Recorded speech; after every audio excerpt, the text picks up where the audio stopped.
नमस्कार विद्यार्थियों, आज हम पढ़ेंगे नीति शतक श्लोक संख्या 10। शिरः शार्वं स्वर्गात् पशुपति शिरः त क्षितिधरं महिद्राद् उत्तंगात् अवने अवने च अपि जलधिं अधो अधो गंगा इयं पदम उपगता स्तोकम अथवा विवेकभ्रष्टानां भवति विनिपात शतमुख। माँ कवि भर्तृहरि प्रस्तुत श्लोक में विवेक भ्रष्ट, जो अपने ज्ञान से भ्रष्ट हो गए हैं, विवेक से भ्रष्ट हो गए हैं, सत असत का जिन्हें भान नहीं है, उनका पतन शतमुख सैकड़ों प्रकार से होता है। इस पंक्ति को प्रस्तुत श्लोक के माध्यम में विभिन्न उदाहरण या देते हुए समझाते हैं।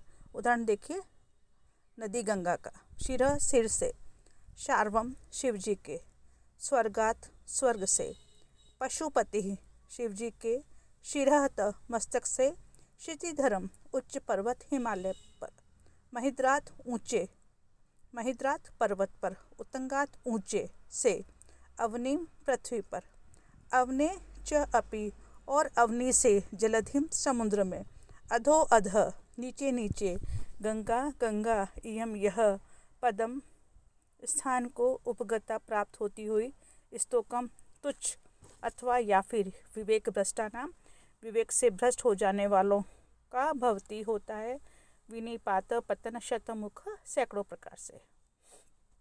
इयम गंगा यह गंगा, स्वर्गात स्वर्ग से, शार्वम शिव के शिरः मस्तक पर आई, पशुपति शिरत शिव जी के शिरः मस्तक से, क्षितिधरम हिमालय पर्वत पर आई, महिद्रात पर्वत पर, उत्तंगात ऊंचे अत्यंत ऊंचे हिमालय पर्वत से, अवनिम पृथ्वी पर आई, अवने च अपि और पृथ्वी से क्रमशः, जलधिम समुद्र में। इस प्रकार अधो अध नीचे ही नीचे जाते हुए, स्तोकम पदम अत्यंत तुच्छ स्थान को प्राप्त हो गई। अथवा यह ठीक ही है कि विवेक भ्रष्टा नाम भवती विनिपात शतमुख, जो अपने विवेक से भ्रष्ट हो जाते हैं उनका विनिपात पतन शतमुख हो जाता है। अर्थात जिस मनुष्य की बुद्धि भ्रष्ट हो जाती है, जिसकी बुद्धि अविवेकी या विवेक शून्य हो जाती है, वह निरंतर ही ऐसे असत कार्य करता जाता है जिससे उसका अधःपतन हो जाता है। अतः मनुष्य को जीवन में कभी भी विवेक नहीं त्यागना चाहिए, तभी वह अधोगति से बच सकता है, अन्यथा पतन तो निश्चित ही है। श्लोक नंबर 10 देखिए, शक्यो वारितुम जलेन हुतबुक छत्रेण सूर्या तप नागेंद्रो निशित अंकुशेन समदोदंडेन गो गधर्भो व्याधि भेषज संग्रही च विविध मंत्र प्रयोगैः विषम सर्वस्य औषधम अस्ति शास्त्रविहितम मूर्खस्य न अस्ति औषधम। सार यह है कि, अंतिम पंक्ति देखिए, अंतिम दो शब्द मूर्खस्य, इस संसार में मूर्ख के लिए न अस्ति नहीं है औषधम कोई भी औषधि।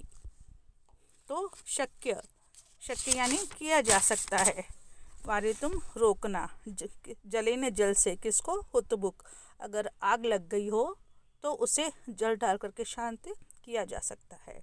छत्रेन छाते से, सूर्य तप, सूर्य की तेज गर्मी को छाते से शांत किया जा सकता है। नागेंद्र मतवाले हाथी को, निषेध तीखे अंकुशेन भाले से, जो कैसा है, समद मतवाले को, निशित अंकुशेन जो मावत होता है वो तीखे अंकुश यानी भाले से अपने वश में कर सकता है। दंडेन और डंडे से, गो गदर्भो गाय और गधों को भी रोका जा सकता है। व्याधि रोग को, भेषज संग्रही विभिन्न प्रकार की औषधियों से संग्रह से उसे रोका जा सकता है। विविध मंत्र प्रयोगी और विविध प्रकार के मंत्रों का प्रयोग करने से विष का भी निवारण किया जा सकता है। तो इस संसार में सर्वस्य औषधम अस्ति, सभी का उपाय है शास्त्र विहितम, शास्त्र में कहा गया, किंतु मूर्खस्य न अस्ति औषधम, मूर्खता का कोई औषधि नहीं है।